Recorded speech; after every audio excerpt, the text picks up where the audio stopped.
দলগাঁৱত ভয়ংকৰ ভূমি জালিয়াতি এজনৰ মাটি আন এজনৰ নামত ভুৱা নামজাৰি কৰাৰ অভিযোগ ৰাজহ চক্ৰৰ কাৰ্যালয়ৰ সন্মুখত ভুক্তভোগীৰ প্ৰতিবাদ দলগাঁও ৰাজহ চক্ৰৰ কাৰ্যালয়ত দালালৰ দপদপনি দীৰ্ঘদিন ধৰি বাতৰিৰ শিৰোনাম দখল কৰি আহিছে দলগাঁও ৰাজহ চক্ৰৰ কাৰ্যালয় এইবাৰ ভয়ংকৰ ভূমি জালিয়াতি কৰাৰ অভিযোগ উত্থাপন হৈছে উল্লেখ্য যে দলগাঁও ৰাজহ চক্ৰৰ কাৰ্যালয়ৰ অন্তৰ্গত দলগাঁও খুটি গাঁৱৰ মৃত খোজ মামুদৰ নামত আছিল 3 বিঘা 10 লেচা মাটি উক্ত মাটিখিনি মনিৰুদ্দিন আৰু তেওঁৰ পুত্ৰ আব্দুৰ ৰহমানৰ নামত জালিয়াতিৰে নামজাৰি কৰে তাৎপৰ্যপূৰ্ণ কথাটো হ'ল যে মৃত খোজ মামুদৰ লগত মনিৰুদ্দিনৰ কোনো তেজৰ সম্পৰ্ক নাই মনিৰুদ্দিনৰ পিতৃৰ নাম ইনু চৰকাৰ মনিৰুদ্দিন আৰু তেওঁৰ পুত্ৰ আব্দুৰ ৰহমানে উক্ত মাটিখিনি দালালৰ সহায়ত নিজৰ নামত নামজাৰি কৰি বিক্ৰী কৰে ফিলছুফ উদ্দিন আহমেদৰ ওচৰত সেই সুযোগতে ভেন্দৰ ৰূপী দালাল মনিৰুজ জামান উৰফে নুবুলে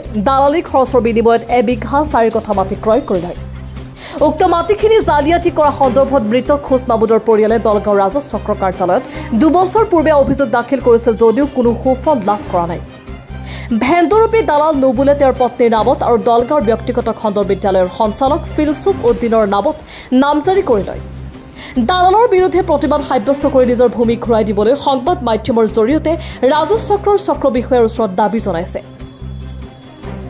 ধুলাৰ পৰা হাফিজ গিয়াছুদ্দিন আহমেদৰ ৰিপৰ্ট আসাম লাইভ কাৰণে দালাল ৰাজ চলি আছে আৰু বিভিন্ন দিনৰ আপোনালোকেও বহুত কষ্ট কৰি আছে সংগঠনো কৰি আছে কিন্তু আজিলৈকে যি সুফল ৰাইজে পাব লাগিছিল বা আপোনালোকে বা আমি পাব লাগিছিল সেইখিনি কিন্তু আমি পোৱা নাই তাৰ প্ৰধান কাৰণটো হৈছে ইয়াৰ লগত সকলোৱে জড়িত মানে মেইন ইয়াৰ কাৰ্যালয়ৰ যিজন প্ৰধান ওপৰৰ পৰা তললৈ সকলোৱে মিলি কামটো কৰি আছে আপুনি একেবাৰে কম্পিউটাৰ দোকানীৰ পৰা ড্ৰাইভাৰলৈকে সকলোৱে ইয়াৰ লগত মিলি ভগত হৈ আছে আৰু তাৰ কাৰণে হয়তো এই ইমান ডাঙৰ এটা ৰেকেটটো বন্ধ হোৱা নাই আজিলৈকে আমি বাৰংবাৰ উত্থাপন কৰি অহাৰ পিছতো কাৰণ আপোনালোকে চাব দলগাঁৱত মানে দালালৰ ইমান দবদবনি আৰু দালালৰ যি কণ্ঠস্বৰ দালালৰ যি দম্ভালি পাৰিলে আপোনাক মানুহবিলাকে গণ্য নকৰে মানুহ হিচাপে আৰু আপোনালোকে যে সংবাদকৰ্মী আপোনালোকে সেই দালালসকলক যদি প্ৰশ্ন কৰে তেখেতসকলৰ যিটো দম্ভালি একমাত্ৰ ইয়াৰ লগত অফিচাৰসকল জড়িত হৈ থকাৰ কাৰণেই কাৰণ আসল বস্তুটোত মানে গ'লেই অফিচাৰসকলো ফাঁচি যাব ইয়াত আৰু ডাঙৰ ডাঙৰ মানে পদবীধাৰী ব্যক্তিও কিন্তু ইয়াত ফাঁচাৰ কিন্তু চান্স আছে বহুত সকলোৱে মিলি কামটো কৰি আছে কাৰণেই আজিলৈকে দালালসকলৰ দম্ব আছে এতিয়ালৈকে কমা নাই আপোনালোকে বা আমি যেতিয়া এই বস্তুখিনি প্ৰতিবাদ কৰোঁ তেতিয়া কিছু সৰু সুৰা মানুহক মানে কিছুদিন আগত 4-5জনক ইয়াৰ পৰা ওলাই দিয়া হৈছে একদম সৰু শ্ৰেণীৰ মানুহক টাৰ্গেট কৰি মানে দেখুওৱা হয় যে দালাল মুক্ত কৰিলোঁ কিন্তু আচল যিসকল ব্যক্তি তেখেতসকল কিন্তু ৰাতিৰ অন্ধকাৰত তেখেতসকল অফিচত নাহে আজিকালি যিটো ছিষ্টেম হৈছে বহুত মানে গোটেই দিন ফাইল জমা হয় কাৰোবাৰ গ্ৰুপ আছে গ্ৰুপ ছিষ্টেম 2টা গ্ৰুপ 3টা গ্ৰুপত চলে গ্ৰুপ ছিষ্টেমত ফাইলখিনি জমা হয় আৰু ৰাতি এটা কোঠালিত বহি অফিচাৰ আৰু এই দালালসকলে মিলি এইখিনি সেটেল কৰে ইয়াৰ লগত সকলোৱে জড়িত হৈ আছে গতিকে আপোনালোকৰ জৰিয়তে পুনৰবাৰ যেহেতু হিমন্ত বিশ্ব শৰ্মা বাৰে বাৰে কৈ আছে এই দালাল চক্ৰ বন্ধ কৰিব আমি অকল অসমৰ মুখ্যমন্ত্ৰীৰ প্ৰতি আমাৰ আস্থা আছে গতিকে আপোনালোকৰ জৰিয়তে আমি অসমৰ মুখ্যমন্ত্ৰী তথা ৰিভিনিউ মিনিষ্টাৰক আমি আহ্বান জনাব বিচাৰিছোঁ ইয়াৰ লগত কোন জড়িত হৈ আছে বিশেষকৈ জনপ্ৰতিনিধিয়ে হওক বা আমাৰ দালালসকলেই হওক আমাৰ অফিচাৰ কোন জড়িত হৈ আছে এখেতসকলক মানে চিনাক্ত কৰি ইয়াতে এটা বিহিত ব্যৱস্থা কৰিব লাগে আৰু ৰাইজক সকাহ দিব লাগে কাৰণ আজি আমাৰ নিজৰ দেউতাকৰ মাটি ল'ৰাৰ নামত কৰিব গ'লে আমি বেলেগ এটা পক্ষক আমি 1 লাখ 2 লাখ টকা দি আমি সেইখিনি আমি পিতৃৰ নামত পৰা আমি ল'বলগীয়া হৈছে এনেকুৱা এটা ছিষ্টেম অসম মানে ভাৰত স্বাধীন হৈছে ইমান দিন ইংৰাজৰ পৰা স্বাধীন হোৱাৰ পিছতো আমাৰ এই ছদ্মবেশী দালালসকলে আমাৰ শোষণ কৰি আছে গতিকে আপোনালোকৰ জৰিয়তে আমি দাবী জনাব বিচাৰিছোঁ অতি সোনকালে এই বন্ধ হ'ব লাগে আৰু এই কাৰ্যৰ লগত অকল যে অফিচাৰসকলে সেইটো নহয় ইয়াৰ লগত সংবাদকৰ্মীও আছে ইয়াৰ লগত বহু সংগঠনৰ ব্যক্তিও আছে যি নেকি এই অফিচত দালালি কৰি আছে তাৰ কাৰণেই যিখিনি আমি ফল পাব লাগিছিল সেইখিনি ফল আমি পোৱা নাই গতিকে আপোনালোকৰ জৰিয়তে আমি এই মুদা ব্যক্তিসকলক আমি আহ্বান জনাব বিচাৰিছোঁ সংগঠনেৰে হওক বা আমাৰ এই সংবাদকৰ্মী হিচাপে পৰিচয় দিয়া ব্যক্তিসকলেই হওক তেখেতসকলো সাৱধান হ'ব লাগে আৰু অন্যথাই কিন্তু আমি এটা দলগাঁৱৰ বিশেষকৈ আমি যিখিনি নিৰক্ষী ৰাইজ আছে আমি এটা সিদ্ধান্ত অতি সোনকালে ল'বলৈ বাধ্য হ'ম যে আমি ডাইৰেক্ট অন কেমেৰাত আমি গোটেইখিনি চিনাক্ত কৰি তেখেতসকলক কিন্তু আমি আৰক্ষীৰ হাতত গতাই দিবলৈ আমি বাধ্য হ'ম কাৰণ যদি কোনো ধৰণৰ ফলপ্ৰসূ নাপাওঁ নাই মই ক'লোঁ ইয়াৰ লগত জড়িত আছে এজন চাৰ্কল অফিচাৰ ইয়াৰ পৰা বদলি হ'ল মানে ইয়াত মানে পইচা দি এনেকুৱা এটা অফিচ দলগাঁৱত ইয়াতে মানে হৈ যায় ডাক উঠে মানে কোনে ইয়াত কিমান টকা দি আহিব পাৰে অফিচাৰসকল বহুত টকাৰে আহে, মণ্ডলে হওক বা অফিচাৰে হওক, তাৰ কাৰণে চাৰ্কল অফিচাৰ নিশ্চয় জড়িত হৈ আছে। কাৰণ ইমান আপোনালোকে বাৰম্বাৰ বাতৰি কৰাৰ পিছতো এতিয়ালৈকে এটা একশ্যন হোৱা নাই। ডাঙৰ দালালসকলে এতিয়া চলাই আছে দালালি, অফিচত নাহে, কিন্তু ৰাতিৰ অন্ধাৰত তেখেতসকলৰ ফাইলত যি মানে দালালসকল আছে তেখেতসকলক ফাইল দিলে কাম হয়। বাকীসকলৰ কোনো মানে নিৰহ মানুহ যদি আহে তেখেতসকলক ঘূৰোৱা হয়, মানে এই টেবুলত সেই টেবুলত এনেকৈ মানে সাধাৰণ ৰাইজক ঘূৰোৱা হয়। কিন্তু দালালসকলে ফাইল দিয়াৰ লগে কাম হয়, কাৰণ আল্টিমেটলি গম পোৱা যায় ইয়াৰ লগত বিষয়া এজন জড়িত আছে। নতুন বিষয়া ইয়াত নিযুক্তি হৈছে, আমি তাৰ পৰা আমি আশা ৰাখিছোঁ। এতিয়ালৈকে আমি তেনেকুৱা ঘটনা আমি পোৱা নাই বিগত দিনত যিখিনি পাইছোঁ। গতিকে আমি নতুন বিষয়াজনৰ পৰা আমি আশা কৰিছোঁ যে এইখিনি বিগত দিনত যি হ'ল এই দালাল চক্ৰটো অন্তত বন্ধ কৰি নিৰহ ৰাইজৰ যিখিনি কাম আৰু এই যি 2 নম্বৰী ভূ মাফিয়া ইয়াত চলি আছে, মানে বেলেগৰ মাটি ডুপ্লিকেট মানুহ সজাই যি মানে এটা চক্ৰ দলগাঁৱত চলি আছে, এইটো যাতে হ'বলৈ নাপায় তাৰ কাৰণে মই আপোনালোকৰ জৰিয়তে আহ্বান জনাইছোঁ। অন্যথাই আমি ৰাইজ কিন্তু কঠোৰ হ'ম, আমি সকলোকে কিন্তু সোধাই নিৰোঁ। আমি সকলো আমাৰ চকুৰ সন্মুখত সকলো আছে, গতিকে আমি সকলোকে মানে সকীয়াই দিব বিচাৰিছোঁ।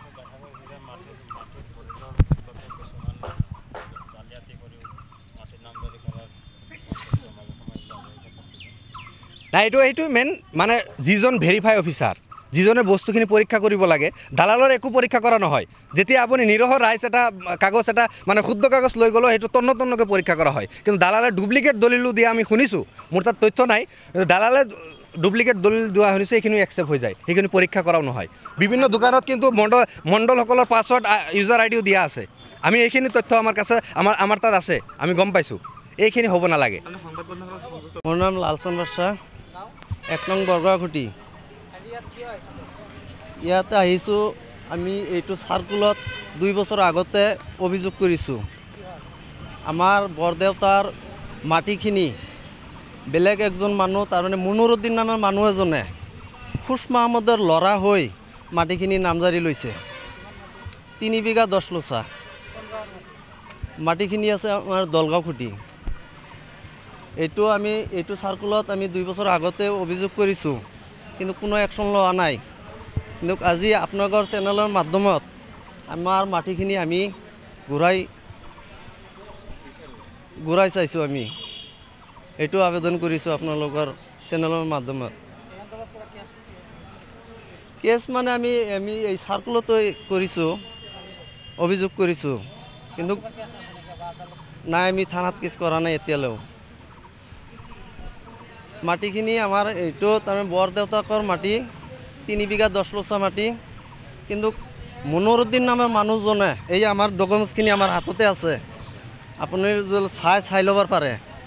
কিন্তু তেওঁ খুচ মাহমুদৰ ল'ৰা হৈ 3 বিঘা 10 লোচা মাটি নামজাৰি উত্তৰ অধিকাৰী হিচাপত নামজাৰি লৈছে আব্দুল ৰহমানে। লৈখিনি আব্দুল ৰহমানৰ পৰা মুনুৰুদ্দিনৰ পৰা আব্দুল ৰহমানে লৈছে। তাৰ পৰা আকৌ আব্দুল ৰহমানে মাটিখিনি বাটৰা কৰি দিছে আৰু মাটিখিনি বিক্ৰী কৰি আছে। ফিলচুল লৈছে আৰু এই নহলে লৈছে, বেলেগ কৰি বিক্ৰী কৰি আছে। নাই, সিহঁতে তাৰমানে মুনুৰুদ্দিন নামে মানুহজনে খুচ মহম্মদৰ লগত কোনো তেজৰ সম্পৰ্ক নাই, ইমান ডুপ্লিকেট কৰিছে। কিন্তু আমি চাৰ্কুলত অভিযোগ কৰিছোঁ, আমি ঘূৰি আছোঁ, কোনো এইটোৰ একশ্যন লোৱা নাই আৰু কোনো হেৰি কৰা নাই।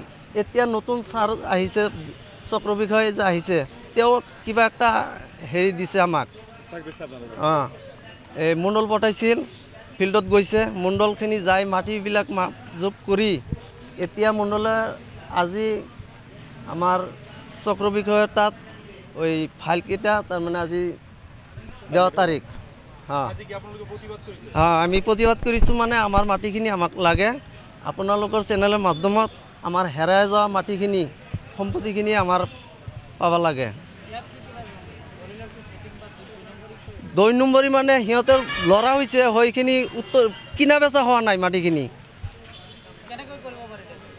সিহঁতে কেনেকৈ কৰিব পাৰিলে, তাৰমানে সিহঁতে আছে, দালালবিলাক আছে, সিহঁতে কৰিছে। কাৰণ আমি দুখীয়া মানুহ, আমাৰ ইমান পইচা পাতি নাই। এই আমাৰ দলগাঁও চক্ৰ বিষয়ত দালাল ৰাজ চলে। হৈছে লোহল সিহঁতৰ চেনেলত, সিহঁতেইতো এই কামখিনি কৰিছে। সিহঁতে ভেণ্ডাৰ, সিহঁতে এই কামখিনি সিহঁতক হেল্পাৰ কৰিছে। কৰি নহ'লে কৰি সিহঁতে 1 বিঘা 4 কাঠা মাটি লৈছে যে একদম কম মূল্যত লৈছে। নাই এইটো চলি আছে, দালালা চলি আছে, কাৰণ আমাৰ নাহালা আমাৰ নিচিনা মানুহ পাত্তাই নাপায় ইয়াত। আগে পিছে হৈছে, কিন্তু এইটো আমি ক'ব নোৱাৰোঁ। কিন্তু আমাৰটো যে এনেকৈ ডুপ্লিকেট কৰিছে, এইটো আমি 2 বছৰ ধৰি তাৰমানে এইটো চাৰ্কুলত ভুক্তভোগী হৈ আছোঁ, ঘূৰি আছোঁ। এতিয়া আমি নেই চাওঁ, আমাৰ এই দলগাঁও চাৰ্কুলৰ যিটো চক্ৰ বিষয় সিহঁতৰ কাছে এইটোৱেই অনুৰোধ, আমাৰ মাটিখিনি আমাক ঘূৰাই দিয়ক। আছে এই যে চালে আপোনালোকে চাব পাৰে, এতিয়া আমাৰ ডকুমেণ্টছবিলাক এতিয়া চাব পাৰে। মুনৰুদ্দিৰ পিতা হৈছে ইনু চৰকাৰ। খুশ মহম্মদৰ লগত কোনো তেজৰ সম্পৰ্ক নাই।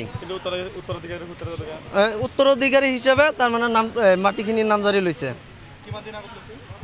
মাটিখিনি লৈছে, এই বাটৰাটো হৈছে মোটামুটি 2022 হৈছে, আৰু এইটো আৰু অলপ আগতে কৰিছে। কমপ্লেইন আমি 2 বছৰ আগতে কৰিছোঁ, চলি আছে। এতিয়া আমি ঘূৰি আছোঁ, 2 বছৰৰ পৰা ঘূৰি আছোঁ, কোনো একশ্যন লোৱা নাই। এইটো শাস্তি তাৰমানে সিহঁতে যে এনেকুৱা কৰি আছে, এইটো আমি আমাৰ চক্ৰ বিষয়াৰ তাত অনুৰোধ কৰিছোঁ, এইবিলাক চাইখিনি আমাৰ মাটিখিনি আমাক ঘূৰাই দিয়ে, দালালৰ ৰাজটো বন্ধ হওক।